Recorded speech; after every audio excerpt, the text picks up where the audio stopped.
यदि तपाईँ नयाँ हुन्छ भने हाम्रो च्यानललाई लाइक र सब्स्क्राइब गरिदिनु होला र कमेन्टमा चाहिँ हि हाहा भनेर इमोजी पठाउनु होला। हावा खबरमा स्वागत छ। दर्शकबिन, काठमाडौँमा सुनको भाउ एकदमै घटिसकेको छ। अहिले सुनको भाउ 5 रुपियाँ भएको छ।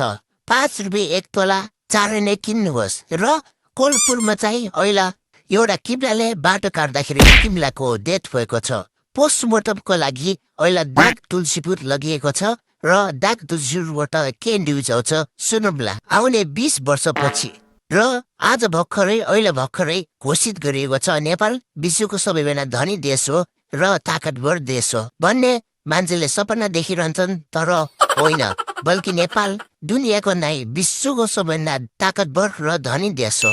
यति भन्दै रोनाल्डो र मेसी चाहिँ नेपाली हुन् र नेपालमा जन्मेका हुन्। भर्खरै यो न्युज आएको छ र रोनाल्डो र मेसीले हाम्रो नेपालीको नाम आन बान शान उच्च स्थानमा राखिएका छन्।